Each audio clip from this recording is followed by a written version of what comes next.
ब्रह्म एकनाथ महाराज की जय। सद्गुरु जोग महाराज की जय।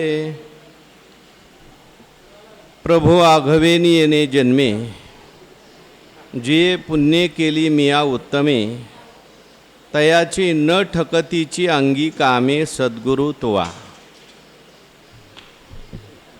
नमो ज्ञानेश्वरा, नमो ज्ञानेश्वरा, निवृत्ती उदारा सोपान देवा। मुक्ताबाई नमो त्रिभुवन पावनी, आद्यत्रय जननी देवाची। भगवंताच्या कृपेने, सर्व संतांच्या आशीर्वादाने, पुण्यसलीला इंद्रायणी मातेच्या पावन तीरावर संजीवन समाधिस्थ ज्ञानोबारायांच्या या पवित्र अशा अलंकापूर नगरीमध्ये वारकरी शिक्षण संस्थाने आळंदी देवस्थान यांच्या माध्यमातून सुरू असलेली आपली ही नित्याची ज्ञानेश्वरी प्रवचन सेवा, सेवेकरता उपस्थित असणारे माऊली स्वरूप सर्व भाविक भक्त, श्रोते, सज्जन, माता भगिनी सर्वांच्या चरणी वंदन करून आपण सर्वांनी मिळून ही चिंतन सेवा या ठिकाणी करायची आहे। भगवान श्रीकृष्ण परमात्मा अर्जुनांचं निमित्त करून दिव्य असा गीतेचा उपदेश करतात आणि हा गीतेचा उपदेश ज्ञानेश्वर महाराजांनी ज्ञानेश्वरीच्या माध्यमातून रसाळ भाषेमध्ये आपल्याला सांगितलेला आहे। 10व्या अध्यायाचा आपला विषय सुरू आहे। 10व्या अध्यायामध्ये भगवान श्रीकृष्ण परमात्मा आपल्या भक्तांना आश्वासन देतात। जे कोणी भक्त भगवंताचं भजन करतात त्यांच्याकरता मी काय काय करतो हे भगवान परमात्म्याने आश्वासन दिलं आणि या निमित्ताने अर्जुन महाराजांच्यावर भगवान परमात्म्याने कृपा केली। ती झालेली जी कृपा आहे त्याचा परिहार अर्जुन भगवंतासमोर या ठिकाणी देत आहेत। आतापर्यंत आम्ही अनेक वेळा तुमच्या स्वरूपासंबंधी देवा ऐकलं, नारद महर्षींनी सांगितलं, व्यास महर्षींनी सांगितलं, परंतु आज तुमची कृपा झाली आणि तुमची कृपा झाल्यानंतर जे काही ऐकलेलं होतं, सांगितलेलं होतं, वाचलेलं होतं त्याचा अनुभव आमच्या जीवनात आज आला। म्हणजे भगवंताची कृपा ही फार महत्त्वाची आहे। संतांची कृपा, देवाची कृपा जर झाली नाही तर केलेली साधनात फलद्रूप होत नाही। म्हणून साधनेबरोबर कृपेची फार मोठी आवश्यकता आहे। अर्जुन महाराजांचं भाग्य असं आहे की अर्जुन महाराजांना भगवान परमात्म्यासारखेच गुरु भेटलेले आहे आणि भगवंतांनी त्या निमित्ताने अर्जुनांच्यावर कृपा केलेली आहे। म्हणून अर्जुन महाराज त्या ठिकाणी म्हणतात, प्रभो आघवेनी येणे जन्मे, जे पुण्ये केली मिया उत्तमे, तयाची न ठकतीची अंगी कामे सद्गुरु तुवा।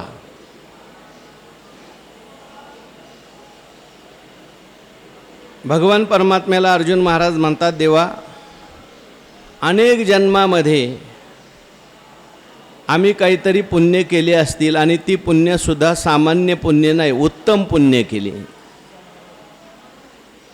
कारण आपल्या जीवनामध्ये एखादी चांगली गोष्ट घडली, चांगली म्हणण्यापेक्षा हितकारक गोष्ट घडली, परमार्थाची गोष्ट घडली, आपल्या आत्यंतिक कल्याणाची गोष्ट घडली, लौकिकातली सुद्धा एखादी चांगली गोष्ट घडली तर मनुष्य म्हणतो आपलं पुण्य काहीतरी उदयाला आलं असलं पाहिजे।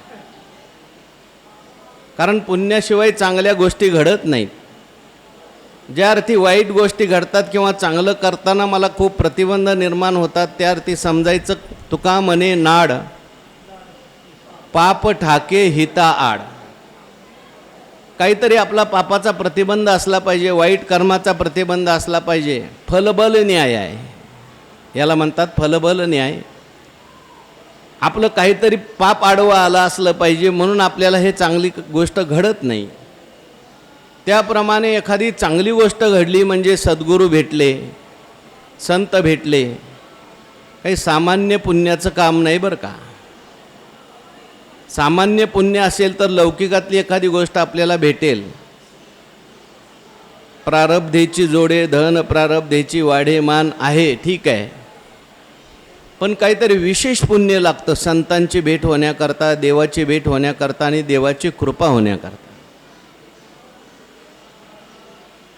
तुकाराम महाराजांनी त्या देवाला प्रार्थना केली, कोण पुण्य त्यांचा होईन सेवक, जिही द्वंद्वाधिक दुराविले ऐसे वर्मे मज दावी नारायणा, अंतरीच्या खुना प्रगटोनी. कारण बहु अवघड असे संत भेटी, भगवंताच्या कृपेशिवाय या घटना घडत नाहीत, देवाच्या कृपेशिवाय घटना घडत नाहीत. आणि म्हणून आज भगवान परमात्म्याची कृपा झाली, भगवान परमात्म्याच्या मुखातले शब्द ऐकायला मिळाले, नुसते शब्द नाहीत, कृपायुक्त शब्द ऐकायला मिळाले. आणि ऐकल्यानंतर जे काही मागे सगळं ऐकलं होतं त्या सगळ्याचा अनुभव यायला लागला. म्हणून अर्जुनांना खूप आनंद झालेला आहे आणि झालेला आनंद देवासमोर प्रगट केलेला आहे. देवाला सांगितलेलं आहे, देवा प्रभू, म्हणजे तुम्ही सामर्थ्यवान आहात, तुम्ही अनेक लोकांच्यावर तुमच्या कृपेने जे होईल ते माझ्या साधनेने होणार नाही. आत्तापर्यंत प्रयत्न मी खूप केले पण तुमची कृपा नव्हती. आज माझी तुमच्यावर कृपा झाली प्रभू. आघवेनी येणे जन्मे, या जन्मामध्ये किंवा मागच्या जन्मामध्ये आतापर्यंत जेवढे जन्म झाले त्या सगळ्या जन्मामध्ये आगवेनी येणे जन्मे, जिये पुण्य केली मिया उत्तमे, मी काहीतरी जी काही उत्तम पुण्य केलेली होती. उत्तम पुण्य कशाला म्हणायचं? जे निष्काम पुण्य आहे त्याला उत्तम पुण्य म्हणायचं बरं का. आपण मागे पाहून आलो आहे, ज्ञानोबारायांनी पुण्याचे सुद्धा 2-3 विभाग केलेत. पापात्मक पाप, पुण्यात्मक पाप आणि शुद्ध पुण्य. पापात्मके पापे नरका जाईजे, स्वर्गा पुण्यात्मके पापे येईजे, नरका जाईजे. माते जेने पाविजे ते शुद्ध पुण्य, जयामध्ये नारायण शुद्ध पुण्य ते एक असं म्हटलंय. निष्कामता निजदृष्टी अनंत पुण्ये कोट्यानुकोटी, रोखड्या लाहती साठो वाटी, तै भेटी होय हरिप्रियाची म्हटलंय. देवाची भेट होण्याकरता, संतांची भेट होण्याकरता, देवाची कृपा होण्याकरता फार मोठं पुण्य पाहिजे. आणि ते पुण्य अनेक जन्म करावं लागतं. बहुनाम जन्मनाम आणि ती पुण्य पोशिली असाधारणे. पुढे काय? हां, ते तुझे गुण वानने, देवनी मज उत्तीर्णे झाली आजी. हो, माझ्या सत्यवादाचे तप वाचा केले बहुत कल्प. म्हणून पुण्य जे आहेत असाधारण पुण्य लागतं. साधं पुण्य असून चालत नाही. भगवंताची प्राप्ती, संतांची प्राप्ती व्हायची आणि संतांची पुन्हा नुसती भेट नको, कृपा.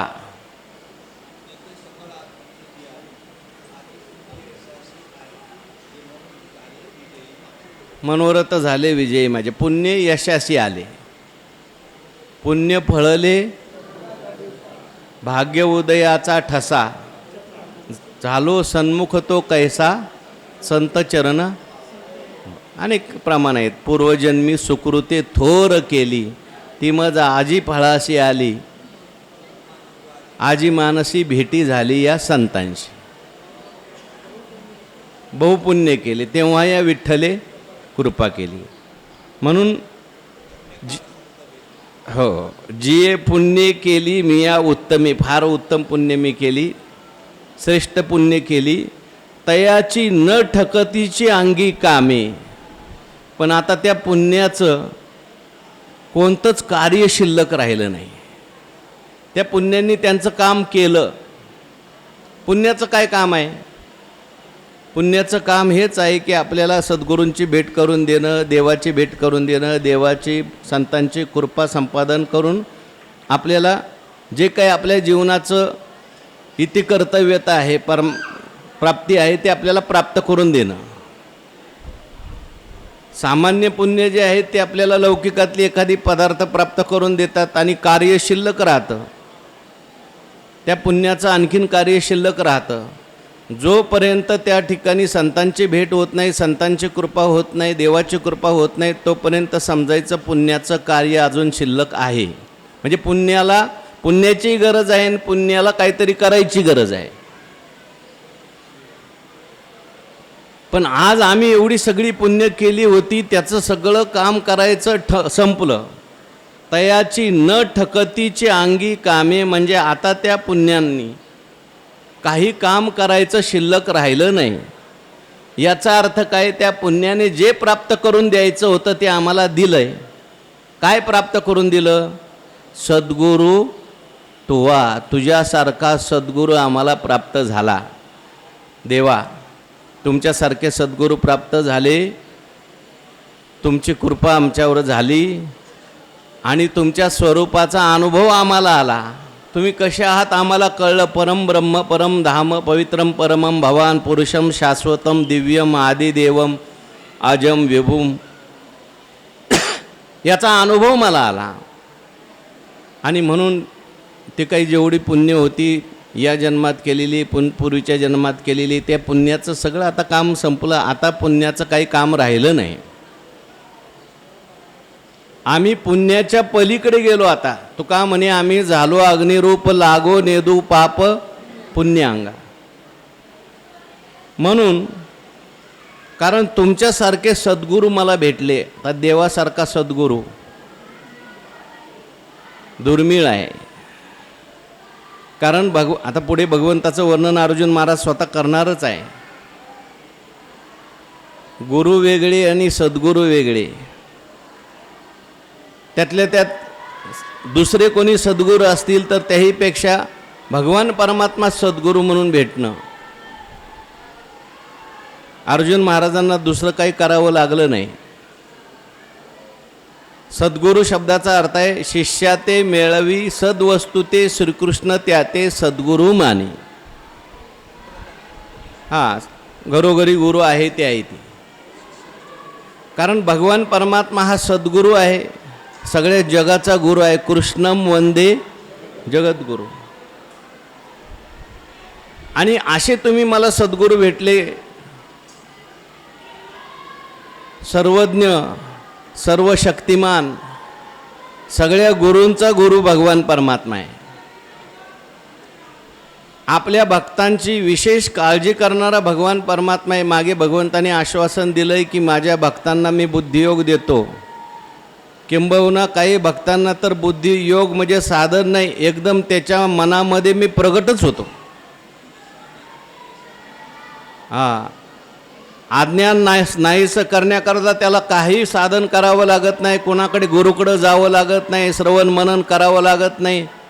फक्त माझी कृपा. त्यांनी फक्त भजन करायचं आणि मी त्याच्या अंतकरणातच ज्ञानदीप प्रगट करतो, प्रेम प्रगट करतो, भक्ती प्रगट करतो, सर्व काही करतो. असा सद्गुरू आहे. देवाचं सद्गुरू म्हणून ज्ञानेश्वरीत कुठं कुठं वर्णन केलं आहे. तुझं ऐसा निज गुरु आजी आरती धनी कान करू, इत्येत भीड कवनाची धरू, तू माया आमुची, तू गुरुवंधू पिता, तू आमुची इष्टदेवता, तूची सदा रक्षिता आपदी आमुते. अनेक ठिकाणी देवाचं सद्गुरू म्हणून वर्णन केलंय. भगवान परमात्मा हा कसा सद्गुरू आहे? प्रल्हादाची या बोला, जो विषयी सकट आपण जाहला, तो सद्गुरू असे जोडला पार्थीशी, किरीटीशी. म्हणून असा सद्गुरू आहे, बोलल्याबरोबर जिथे भक्त म्हणेल तसा प्रगट होतो. माझ्या विठोबाचा कैसा प्रेम भाव आपणची देव होय गुरु ते आहे. होय भक्ती केला तैसा पूर्वी धरावी ते इच्छा असा सद्गुरू आहे. सर्व गुण संपन्न सर्व समर्थ आणि म्हणून आमचं भाग्य आहे तुम्ही सद्गुरू म्हणून आम्हाला भेटले. तुमची कृपा झाली. एरवी वाडवडिलांचे निमुखे मी सदा तू ते कानी ऐके परी कृपा न कीजेची तुवा एके तव नेनवेची काय. तसं पाहायला गेलं तर तुमच्या संबंधाने आम्ही भरपूर ऐकलं. कोणाकोणाकडून ऐकलं? वाडवडिलांचे निमुखे. वाडवडील होऊन गेले पूर्वीचे सगळे.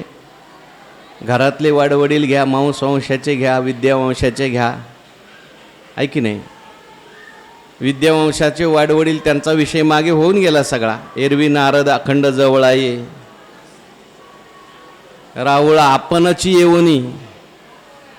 अनिकाचे काय सांगावे रावळा आपणच येऊनी व्यास देवे तुझे स्वरूप आगवे सर्वदा सांगीजे. हेच वडील आहेत. श्रुती स्मृतीचे अर्थ आपणची होनी मूर्त अनुष्ठाने जगा देत हे वडील. प्रल्हाद नारद पराशर पुंडरीक हे सगळे ऋषी मुनी हे सगळे आमचे वडील आहेत. किंवा आमच्या घरातले वाडवडील पितामह भीष्म असतील, द्रोणाचार्य असतील, कृपाचार्य असतील, ह्या सगळ्यांनी आम्हाला लहानपणापासून तुझ्या स्वरूपासंबंधी सांगितलं आहे. तुमचं वर्णन त्यांनी केलं होतं. परंतु वाडवडिलांची निमुखे मी सदा तू ते कानी ऐके. नेहमी आम्ही तुमच्या संबंधी ऐकत होतो. किती वर्ष ऐकलं? हो म्हटले अहो किती महाराज येऊन गेले तुमच्यासारखे. आम्ही इथं ऐकायला बसलोय. तुम्ही काय सांगता आम्हाला? किती आले आणि किती गेले? 50 वर्ष झालं.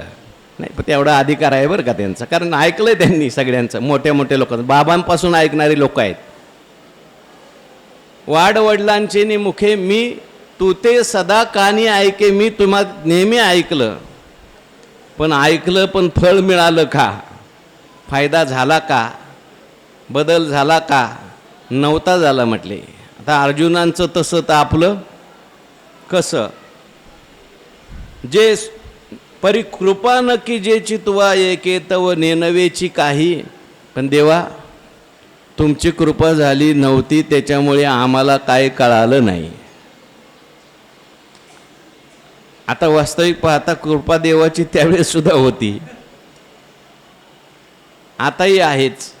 पण अर्जुन महाराजांनीच त्याचं कारण सांगितलं. बुद्धी विषय विकी घारिली होती, आहे की नाही. विषय विषयाचा पडी पाडू ते का झालं होतं त्याला कारण देवाची कृपा सतत आहेच. देवाने आता विशेष शत्वाने कृपा केली का दुसऱ्या अध्यायापासून कृपा चालूच आहे? चालूच आहे कृपा.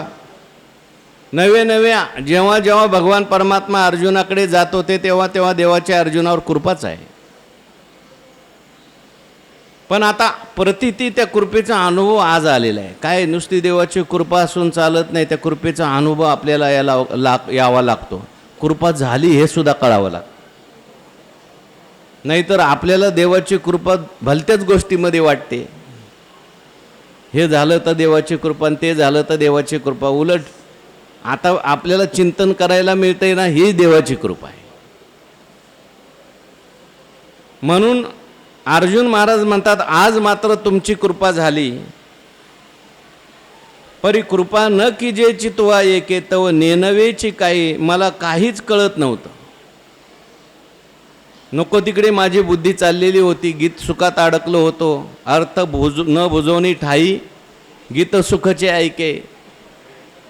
किंवा रागेशी मधुरता त्याच्यामध्येच माझं मन गेलं होतं. म्हणून आज मात्र तुमची कृपा झाली. याच्याकरता एक उदाहरण या ठिकाणी सुंदर सांगतात.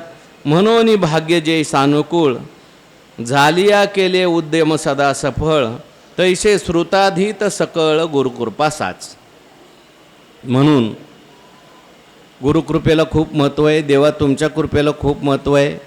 उदाहरण त्याच्याकरता सांगितलं.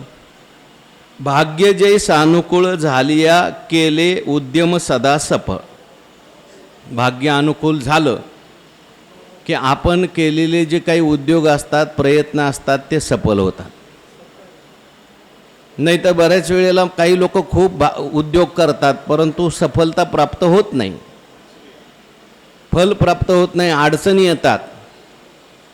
म्हणून भाग्य पाहिजे.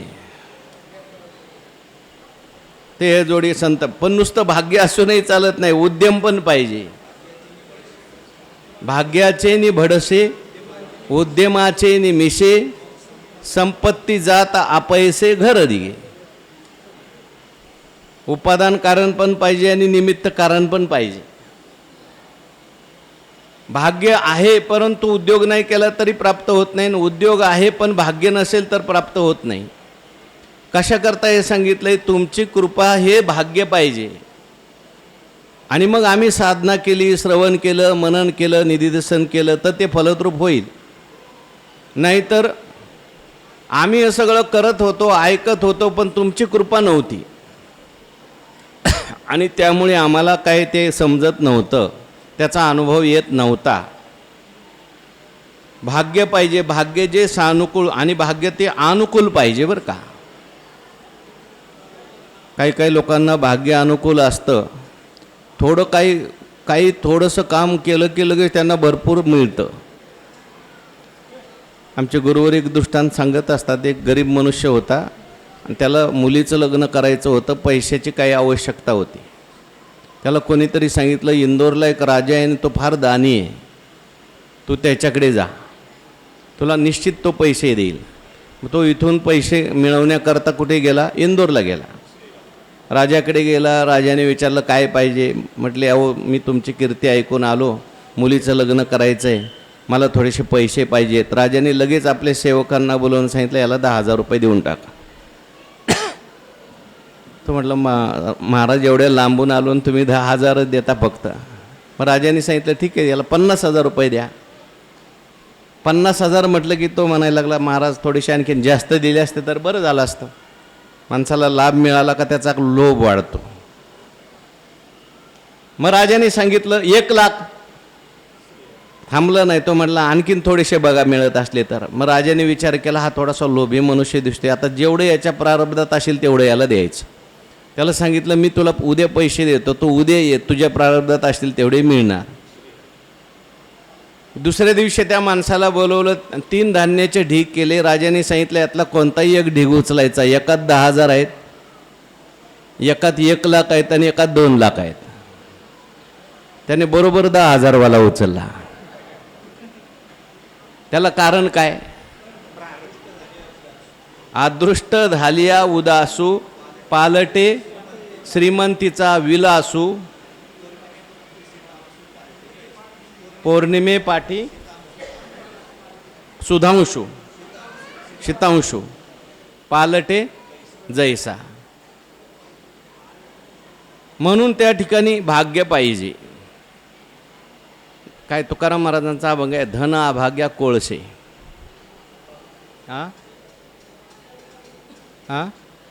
सर्प विंचू दिशे, धन अभाग्या कोळसे. सर्प विंचू दिशे, धन अभाग्या कोळसे. जे भाग्यवान आहेत त्यांना धन दिसेल, जे भाग्यवान नाही त्याला सर्प दिसतो, विंचू दिसतात, नाही तर कोळसे दिसतात. ते हांडे निघतात ना खाली. जे भाग्यवान आहेत त्यांना धन भेटतं, सोन्याच्या मोहरा भेटतात.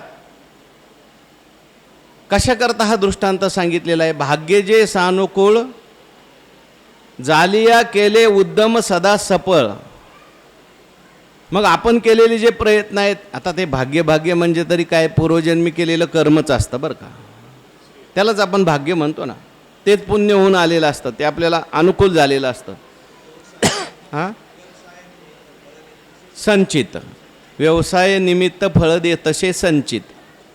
तुकाराम महाराज म्हणतात, भार घाली देवा नलगे देश डोई घ्यावा, देह प्रारब्धा अधीन सोसे अधिक वाढेशीन. सगळा भार माणसाने देवावर घालावा. सगळा देश आपल्या डोक्यावर घेऊ नये की आपणच सगळं करतोय म्हणून, आपण केलं तरच होईल म्हणून. काय काय लोक म्हणतात आता जगाचं कसं व्हायचं, जगाचं होईल ते होईल, तुझं काय व्हायचं ते बघ पहिल्यांदा. मग न लगे देश डोई घ्यावा, कर्तृत्व भोक्तृत्व सगळं आपल्या डोक्यावर घेऊ नये, कारण देह प्रारब्धा अधीन, देह जो आहे तो प्रारब्धाच्या अधीन आहे. मग एखादा म्हणेल देह प्रारब्धाच्या अधीन आहे तर मग काय ठेविले अनंते तैसेचे राहावे, बसा घरी, प्रवचनाला तरी जायची काय गरज आहे, प्रयत्न कशाला करायचे, शेती तरी करायची काय गरज आहे, नोकरी तरी काय करायची गरज आहे. तुकाराम महाराज म्हणतात व्यवसाय निमित्त आहे बाबा, जरी फळ देत असे संचित तरी निमित्त करावं लागेल, निमित्त कारण पाहिजे. संचितातलं तुला मिळणार आहे पण त्याच्यासाठी काहीतरी तुला करावं लागेल, त्याला निमित्त काहीतरी असतं, म्हणून उद्योग करावा लागतो. या ठिकाणी भगवान परमात्म्याला अर्जुन म्हणतात देवा तुमची कृपा जी आहे हेच भाग्य आहे, आणि ती जर अनुकूल असेल, तुमची कृपा जर माझ्यावर असती, मग श्रवण केलं, मनन केलं, निधिध्यासन केलं, ऐकलं, सांगितलं, वाचलं, देवाची कृपा असेल तर ते फलद्रूप होतं. केलिया झालिया केले उद्यम सदा सफळ, तैसे श्रुताधीत सकळ गुरुकृपा साच.